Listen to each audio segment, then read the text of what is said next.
Hey. Okay, fine, I'll start. 5-minute stories. Over 30 tales of fables to share. This one is a great book. It is a culmination of lots of stories from all over the world. Hans Christian Andersen. Some that are Disney, some that were once Christian Andersen and now are Disney. And I like it because it is 5 minutes each. 3 pages of reading. And pretty good graphics. So this is a pretty good find. It's one story. All right, raise your hand if you want to hear the story of the Little Red Hen. Yes? Okay, perfect. The Little Red Hen. Me. There once was a little red hen who lived on a farm with her friends, a sleepy cat, a lazy pig, and a stuck-up duck. One day, the little red hen was scratching around in the farmyard when she found some grains of wheat. She was just about to peck them up when she stopped and thought, Stop and stop. If I plant these grains of wheat instead of eating them, she said to herself, they will grow tall and strong and make more wheat. So she tucked the grains of wheat into her apron and went to see her friends. Who will help me plant these grains of wheat? She asked. The cat opened one eye. Not I. I'm too tired. Not I, snorted the pig. It's much too hot to work. Not I, quacked the duck and stood on one foot. So the little red hen found a patch of soil. She moved the stones and dug the earth. And hope it has hold that break away. Yeah, she's Right? holding one. I don't think she broke her leg. She just is standing on one leg. She moved the stones and dug the earth. She made a row of holes and planted all the grains of wheat. It's walking. Sit down. Then she watered them carefully and left them to grow. All summer the sun shone on the grains of wheat and the rain fell on them each day. Each day the little red hen checked to make sure they were not too dry or too wet. She pulled up the weeds and made sure the wheat had a lot of space to grow. Who here has pulled up a weed before? I put the weeds Why do we do that? Why do we pull the weeds?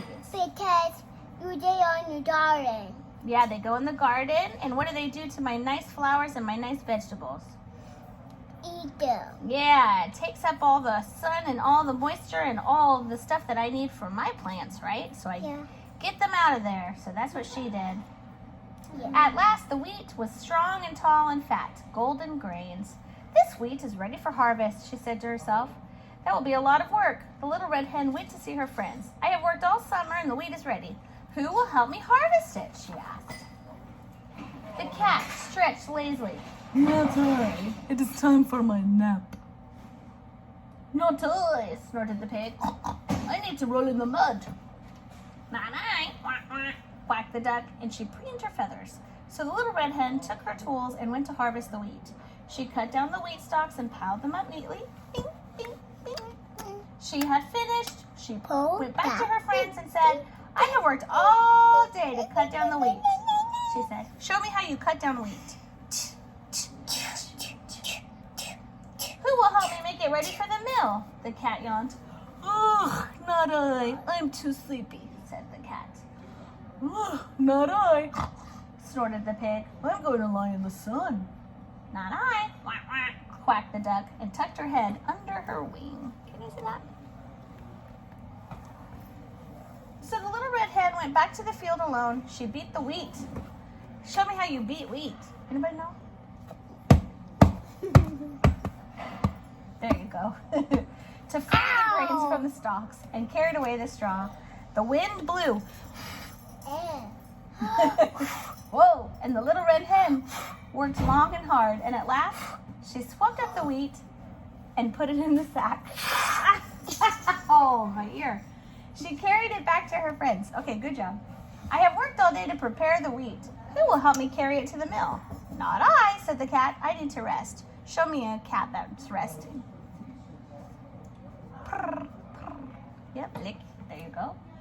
That's fine, it's fine. Not I, snorted the pig. It looks much too heavy. Not I, quacked the duck, and she waddled away to the pond. Show me waddle. How do you waddle? That's right. Sure. Yeah.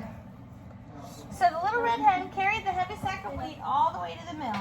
The kind miller ground the wheat flour and poured it into the sack. And then the little red hen carried the wheat all the way home again. Yeah, man. This is the last page. You ready? What do you see on this page? I see home baking bread. Bread. That's right. Not blood. Bread. Bread. That's what you meant to say. Blood. The little red hen was exhausted. I have carried the wheat to the mill and have ground it to flour, she said. Who will help me bake it into bread? Not I, said the cat, and she curled up ready to sleep. Not I, snorted the pig. It's nearly time for my dinner. Not I, wah, wah, quacked the duck, and she sat on the ground. So the little red hen made the flour into dough and kneaded it. She shaped it into a loaf and put it in the oven to bake. After a while, a delicious smell wafted in from the kitchen. The sleepy cat opened her eyes. The lazy pig came and stood by the oven, and the stuck-up duck waddled in. At last, the bread was baked. It must have smelled delicious. Does anybody know what fresh bread smells like? Bread, Oh, so good. bread is about but snow bread. It smelled wonderful. Who will help me eat this loaf of bread? The little red hen asked quietly. I will, said the sleepy cat, washing her paws with her tongue. I will, grunted the lazy pig, licking his lips. I will, wah, wah, quacked the stuck-up duck, flapping her wings. No, you will not, said the little red hen. I planted the grains and watched them grow. I harvested the wheat and took it to the mill. I ground the flour and baked the bread. My chicks and I will eat the loaf. And that is what they did. The little red hen and her little chicks ate up every crumb of the hot, fresh bread. The end. I want to. Why the dough is too dim? Why do you think that she didn't share the bread? Because dim is helping when you're tired. Yeah, they didn't help at all, did they? Yeah. They weren't contributing, and she did all the hard work. And so, if you want to have people share with you, you got to help, right? Yeah. That's a pretty good moral to the story. Yeah, and you eat it. And then you get to eat the yummy bread. Yeah. We should go to Fran's, the bakery store that's on the way home, actually. And we'll try some fresh bread today. That's it. Yay!